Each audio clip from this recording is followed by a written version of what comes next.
começamos a ver o seguinte, eu estou aqui colocando no roteiro que eu fiz. Começou-se a buscar no direito positivo, coisa que o direito civil já tinha de forma bastante clara, começou-se a buscar, eventualmente, no direito positivo, alguma coisa, alguma norma que indiciasse, né? Ou uma coisa ou outra, ou que não podia mesmo convalidar, ou que se considerasse um ato nulo e outro anulável.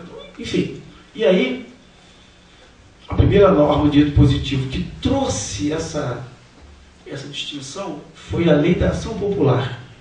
Quem tiver curiosidade depois, né, nós estudamos isso, a Lei da Ação Popular, ela é de 65, é a Lei 4.717 de 65, portanto uma época de grande dificuldade na legislação, né, 65 era uma época difícil da legislação, mas eu trouxe aqui para você, só para a gente ver a base que a gente tinha sobre nulidade e anulabilidade. O que diz, até hoje dizem a Lei da Ação Popular. A Lei da Ação Popular diz assim, quer ver? Sim. No artigo 2º, ela diz assim, são nulos os atos lesivos ao patrimônio das entidades mencionadas no artigo anterior, nos casos de, aí vem, né, incompetência, vício de forma, enfim, aqueles vícios do ato administrativo. Está bem claro? São nulos, ok. E traz uma enumeração de vícios que ele, o legislador, inseriu como caso de nulidade. Lá no artigo 3º, disse o legislador o seguinte: os atos lesivos ao patrimônio das pessoas de direito público ou privado, ou das entidades mencionadas no artigo 1º, cujos vícios não se compreendam nas especificações do artigo anterior, serão anuláveis. Então, podemos imaginar o seguinte: primeiro, o legislador, pelo menos nesta vez, que ao que eu saiba é a primeira vez que ele ousou deixar em norma de direito positivo a dicotomia, ele deixou assim: são nulos os atos lesivos, não sei o quê, que tem vício nos seguintes lugares, 1, 2, 3, 4, 5. E no artigo 3º diz, tem os anuláveis também. Os anuláveis são aqueles que têm vícios que não estão inseridos no artigo anterior, que é o da nulidade, entendeu? Quer dizer, é uma coisa remanescente, né? Agora, qual é o mais curioso disso tudo?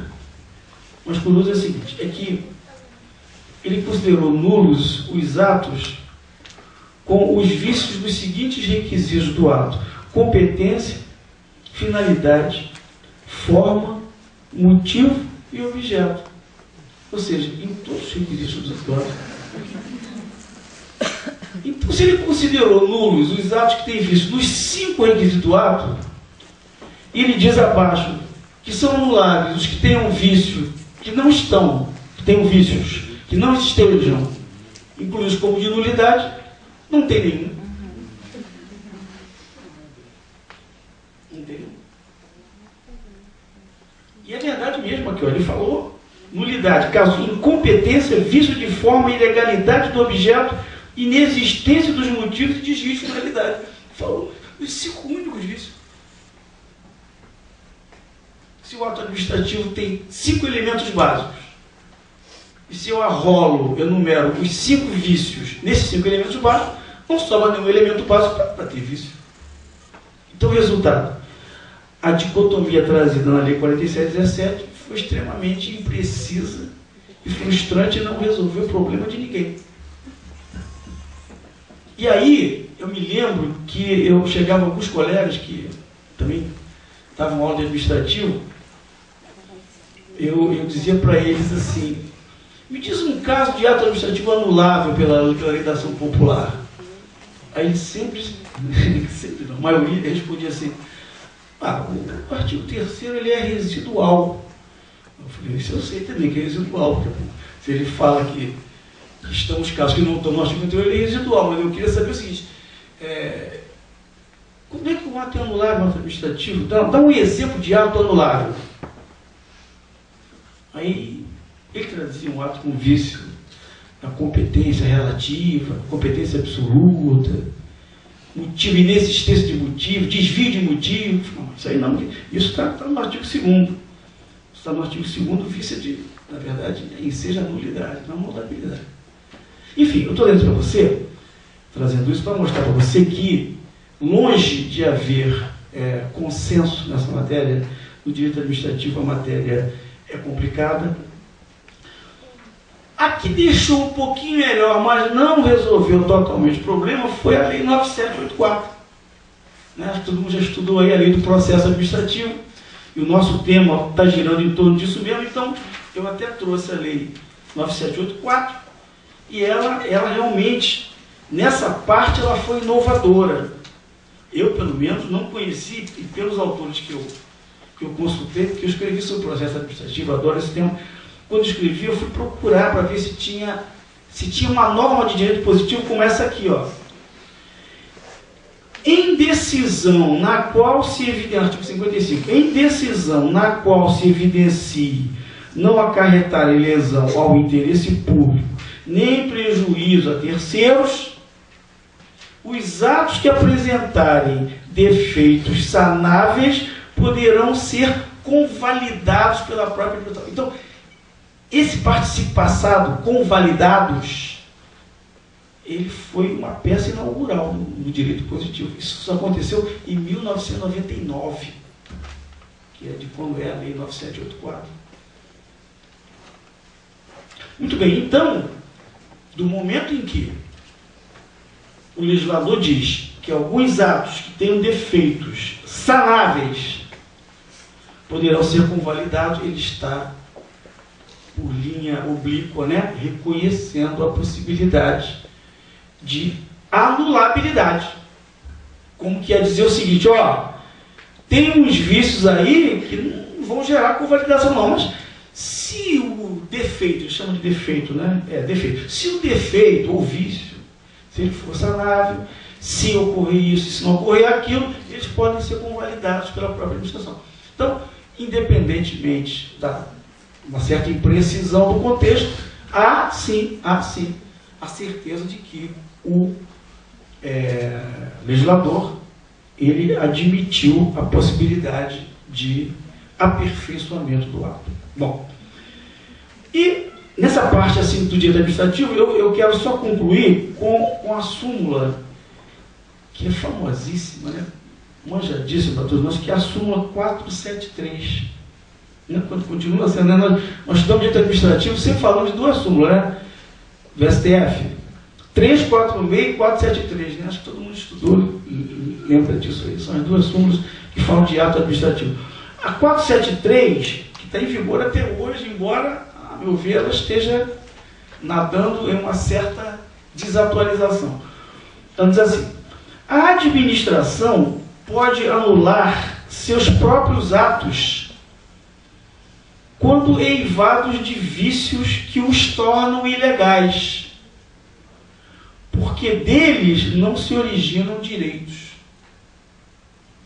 Esse pedacinho final, porque deles não se originam direitos, hoje é uma ressalva que está, né, subjúdice, e que a ministra Carmen Lúcia, pelo que eu me lembro, foi a primeira que eu vi, dizer, olha, a 473 hoje tem que mudar um pouquinho, porque não está mais atendendo. Como quem diz assim, o ato tem vício, então ele não gera direito. Agora, não é o que o legislador disse. Se o legislador disse que o ato que tem defeito sanável pode ser convalidado, então, qual é a vantagem da convalidação? A vantagem é essa, o ato nasceu aqui com vício, e veio percorrendo o tempo com o vício, chegou aqui, eu descobri o vício. Mas como o vício é um vício sanável, o que eu fiz? Convalidei o ato. E quando eu convalido, qual é o efeito da convalidação? Senão não interessaria a convalidação. O efeito é o aperfeiçoamento, é o aproveitamento dos efeitos do ato que tinha vício. Perceberam esse encaminhamento? Perceberam? Vou até repetir. Se o ato tem vício e ele não deveria produzir efeito, ele vem produzindo efeitos fáticos. Aí, um ano depois, descobre-se esse defeito sanável. Aí eu convalido o ato.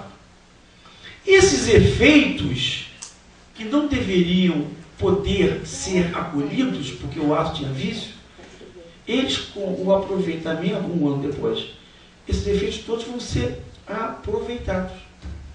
Pô, e é claro, se os efeitos são aproveitados ex tunc, é óbvio que esse ato gerou direitos, mesmo com vício.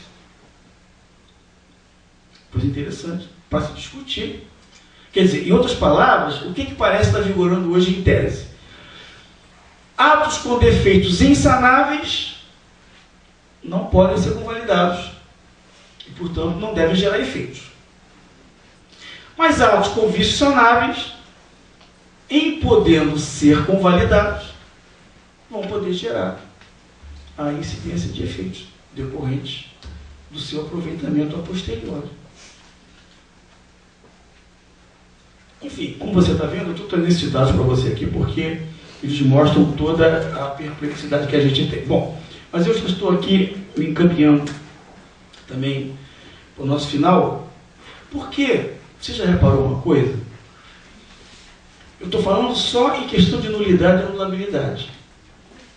Mas você sabe que o nosso tema, que o professor Cristóvão sugeriu, da decadência, ele tem intrínseca relação com as nulidades. Por que intrínseca relação? Porque a decadência, lá do artigo 54 da Lei 9784, né, ela é uma barreira temporal contra a autotutela. Ou seja, a decadência, tal como prevista na Lei 9784, decadência, ela representa uma forma de convalidação. O que significa dizer que o legislador admitiu que não só a vontade da administração, mas o decurso do tempo também seria elemento plausível para gerar a convalidação do ato. Então, eis a relação.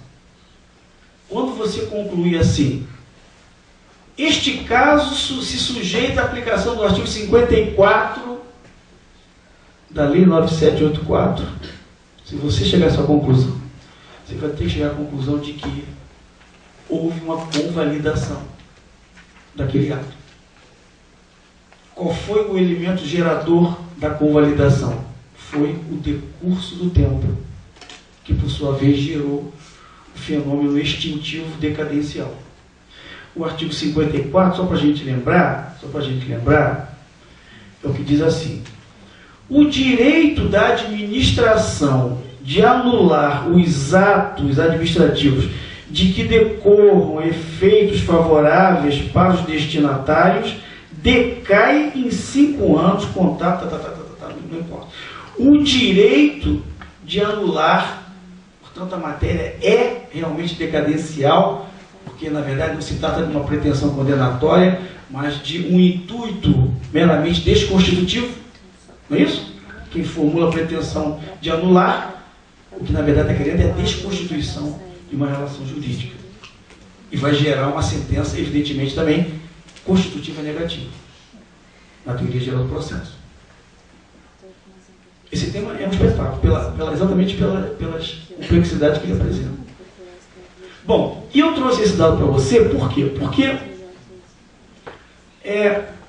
eu tenho algumas colocações que eu queria deixar a sua reflexão. Eu, de repente, tenho opiniões, mas eu não tenho verdades conclusivas. Eu tenho opiniões, a gente vai aqui, busca um princípio aqui, busca uma lógica ali, mas assim, certinho. Por exemplo, vou te dar um exemplo aqui. Ó. Eu até coloquei aqui para não me esquecer. O artigo 55, quando ele diz assim, é o tal que prevê a convalidação. Ele diz assim, vou repetir. Em decisão na qual se evidencia não acarretar em lesão ao interesse público, nem prejuízo a terceiros, os atos que apresentarem defeitos sanáveis, então, está aí a primeira dúvida. Onde estão relacionados os defeitos sanáveis? Não existe nenhuma norma que diga assim, são defeitos sanáveis no direito administrativo. São defeitos insanáveis. Porque se eu tiver isso, vai ser tranquilo para mim. Se eu tiver a certeza de isso aqui é o quê? Que defeito é esse? Insanável. Não pode haver decadência. Não é lógico isso? E esse defeito aqui? Não, esse defeito aqui é um defeito sanável. É sanável? Então pode haver convalidação. E evidentemente decadência. Veja que uma questão, ela não é teórica não.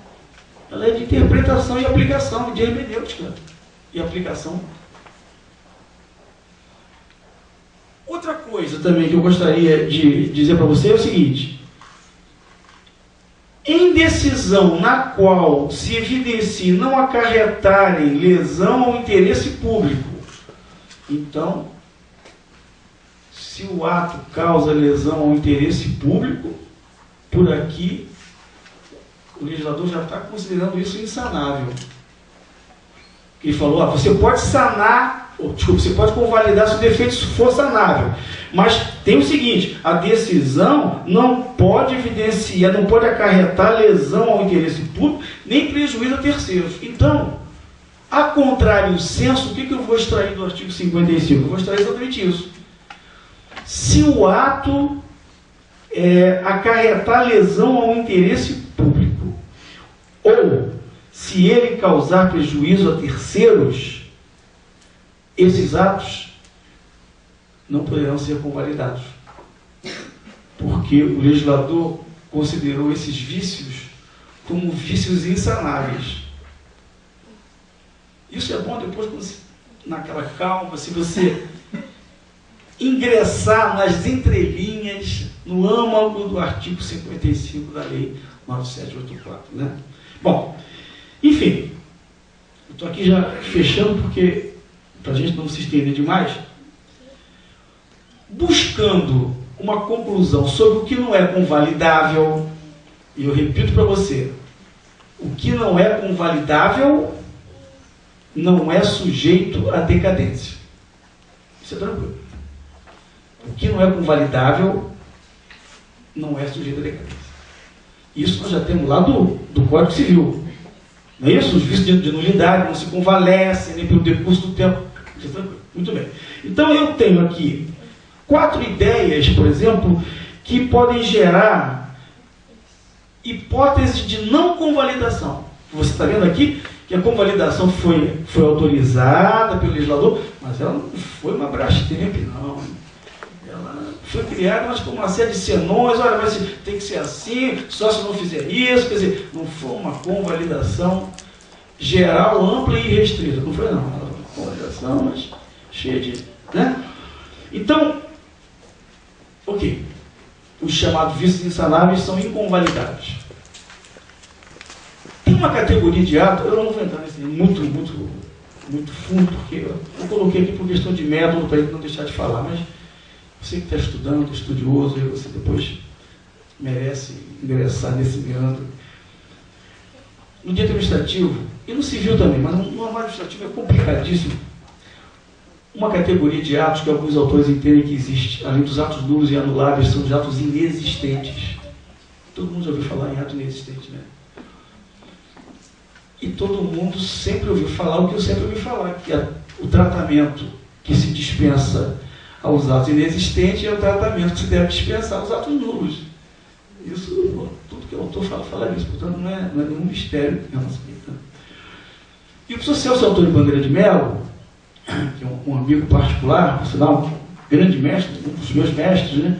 O Celso Antônio, ele entende que existem os atos inexistentes, e ele dá um exemplo interessante, que é o caso em que um camarada não é agente público, não é servidor público, ele não tem relação jurídica com o Estado, e ele edita uma portaria.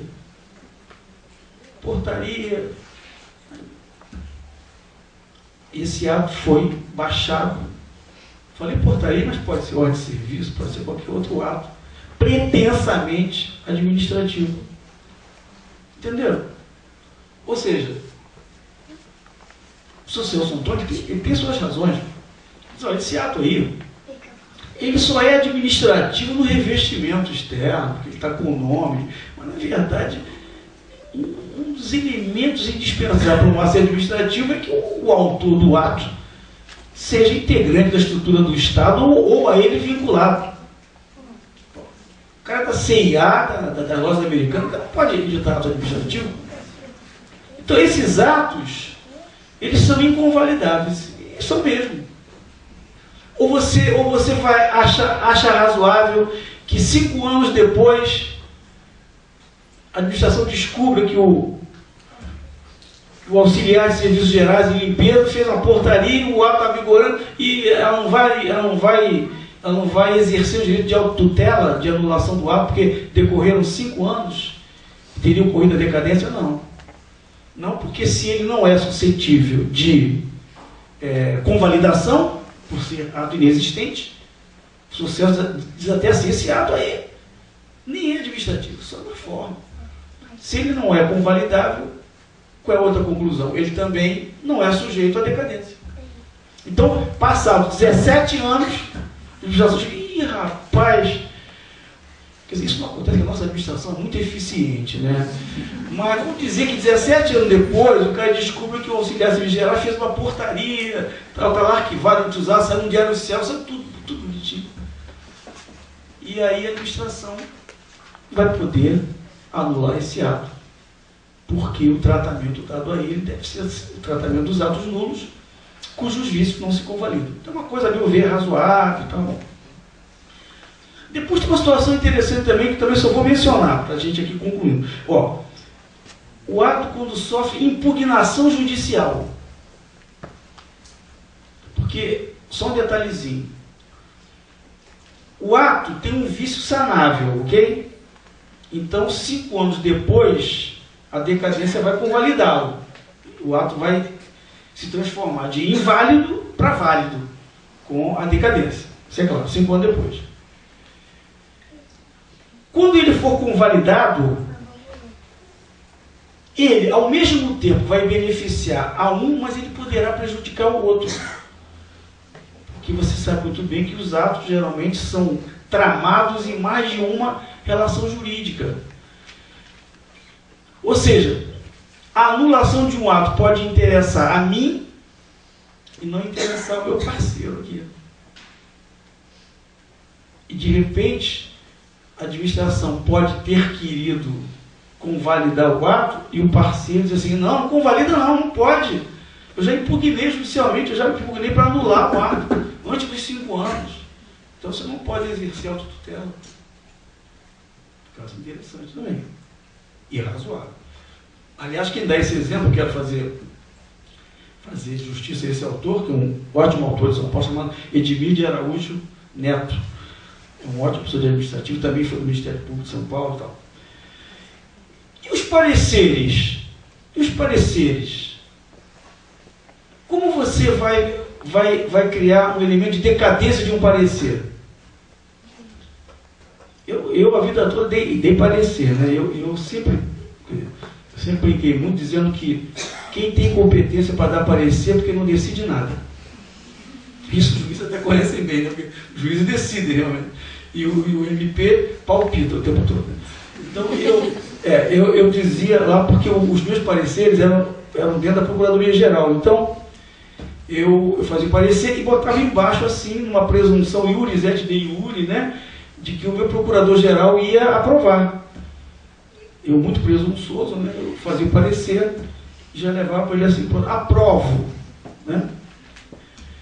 Quer dizer, na verdade, ele não podia provar coisa nenhuma. Né?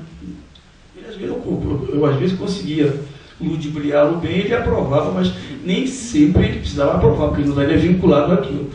Mas a verdade é que o parecer, como ele não tem um efeito que irradia decisão, ele também não é sujeito à decadência. Ou seja, você não pode anular parecer. Você pode rever posições de parecer, mas dizer, olha, esse parecer aqui decaiu, ficou sujeito à decadência pelo artigo 54, já é uma situação também mencionada pela professor de Emir também, como no sentido de que os atos enunciativos, que são os pareceres, né, que esses atos também, pela sua natureza, alguns até não os consideram atos administrativos, né, vocês sabem disso, mas para esse autor também, os atos enunciativos, opinativos, eles também não se convalidam. Bom, e eu arrolei aqui, também, muito rapidamente, o tipo de vício. Mas olha, não é porque está em lei nenhuma, é porque você fica remando com os princípios do direito administrativo. Por exemplo, um ato tem vício na competência. Entendeu? O agente A produz uma ordem de serviço. Tá, então. Aí, lá no manual do órgão, rapaz, não era você que podia fazer isso não, rapaz. A competência para essa ordem de serviço não é a sua não, você é subchefe. Essa competência está aqui no manual, é do chefe. Então esse ato tem vício de competência, você. Tá certo? O que os autores dizem de modo geral? Bom, quando se trata de competências que podem ser prorrogadas, e aí se busca o subsídio, né, do processo, eu posso convalidar. É um dos casos de convalidação. Ou seja, o subchefe praticou o ato ia assim, aí o chefe diz assim, rapaz, você não podia ter produzido esse ato, a competência é minha.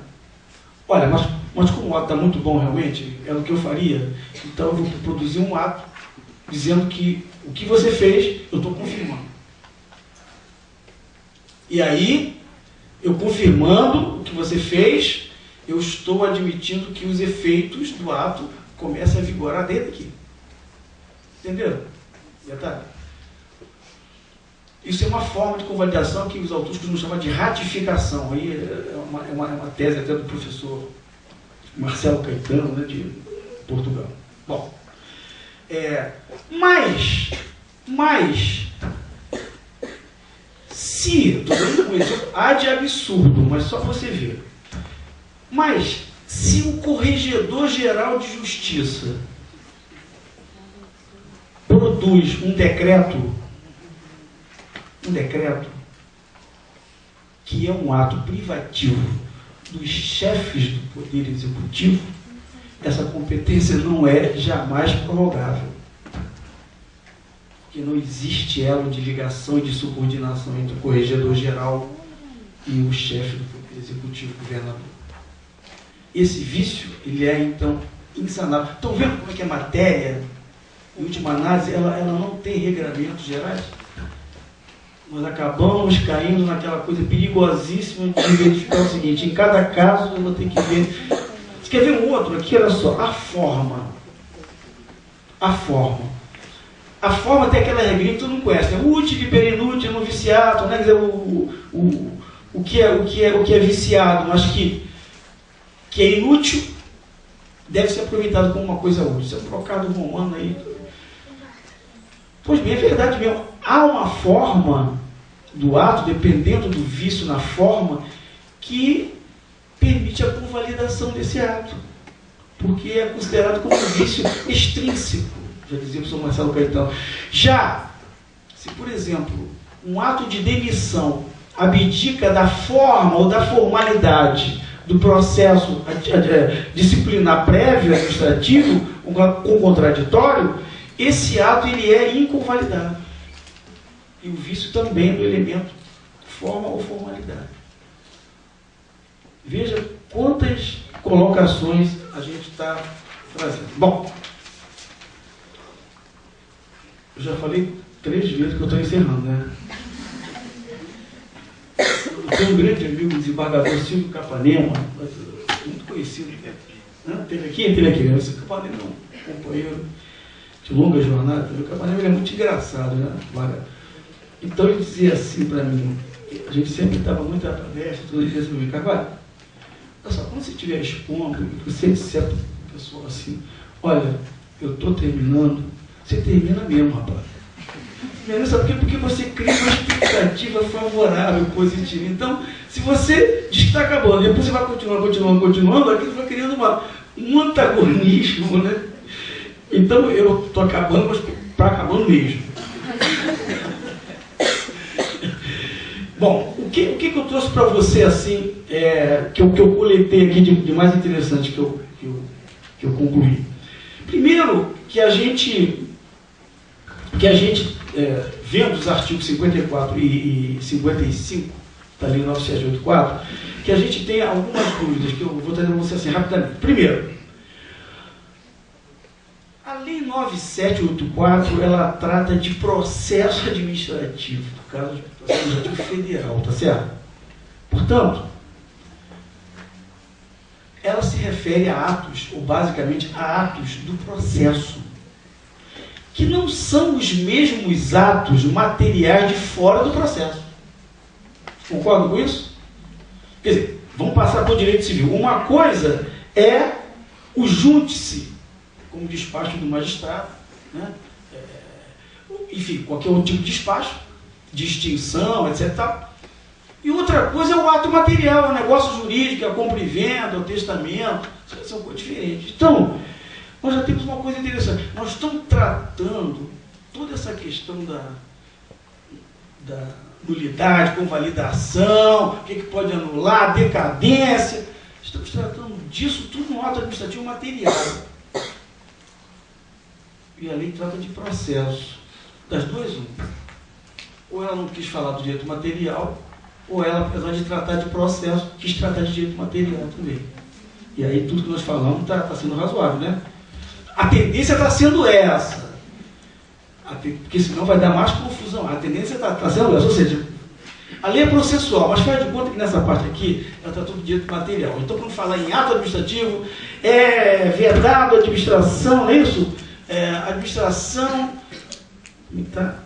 administração deve anular os seus próprios atos quando levar de vício. Não, é o 54. O direito da administração de anular os seus próprios atos decai em 5 anos. Quer dizer, então, isto daqui seria atos materiais, não seria o ato do processo, não. Porque ato do processo tem uma porção aqui. Intimações, tem defesas, tem explicações, tem perícia. E tudo isso no processo administrativo também. Então, temos que partir dessa premissa. Segundo lugar, é o seguinte. Eu trouxe aqui, tá? Olha só. A lei diz assim, em decisão, vou repetir, só vendo o contexto, em decisão na qual se evidencie não acarretar em lesão ao interesse público nem prejuízo à administração, os atos que apresentarem defeitos sanáveis esse poderão foi terrível, porque o poderão dá uma ideia de facultatividade. Quer dizer, o que o legislador quer dizer? Que se o administrador vir um ato com defeito sanável, que não causa prejuízo a terceiros, e nem causa prejuízo ao interesse público, que ele encontrou aquele ato que é defeito sanável, ele olha assim, vou escolher se eu devo ou não anular, vou escolher se eu devo ou não convalidar, vou escolher. Entenderam? Ou seja, a lei criou uma facultatividade que eu acho que a intenção dela não foi dar a facultatividade, mas foi a de demonstrar que naquela condição se deveria seguir a regra. O princípio é a convalidação, o aproveitamento. A exceção é o desfazimento do ato. Né? E aqui, o que eu vi aqui? Eu vi aqui uma decisão, por exemplo, esse aqui já é outro problema, mas que é o seguinte: o Tribunal de Justiça do Rio Grande do Sul, ele, numa decisão, disse o seguinte, olha só como é que é complicado isso. O disposto no artigo 54, 54 é o tal que trata exatamente da decadência, ok? Anulação em 5 anos e tal. Olha só, olha como é que complica, hein? O disposto no artigo 54 da Lei 9784, que trata da decadência administrativa, é vinculativo apenas para a administração federal. Quer dizer, se o Estado e o município não estão vinculados ao artigo 54, então a decadência não se lhes aplica. A meu ver, se vocês perguntarem se concorda, eu digo, não concordo. Mas essa decisão é de um tribunal de justiça. A gente não pode desprezar nenhum tipo de opinião. Não é aquela com a qual eu concordo, mas... E sabe qual é o problema disso? Quer dizer, isso também não é uma heresia, não. E sabe por quê? Porque matéria de processo administrativo, ela, na verdade, é federativa. Matéria federativa. Processo administrativo não é processo civil nem processo penal, não, que são de direito nacional, são de direito administrativo. Portanto, a gente sabe muito bem que as regras de processo disciplinar do município de Florianópolis não se aplicam ao município de Rio de Janeiro e vice-versa, nem ao estado do Piauí, porque cada um tem autonomia para criar o seu regulamento de processo administrativo. Então está aí uma questão para ser colocada. Eu posso obrigar o Estado e o município a observarem regras de decadência numa norma que constou de uma lei que trata de processo administrativo federal? E ela vai dizer, não tem nada com isso, eu sou Estado, eu sou município, eu tenho minha autonomia, eu até posso, se vocês quiserem, posso fazer até uma leizinha aqui para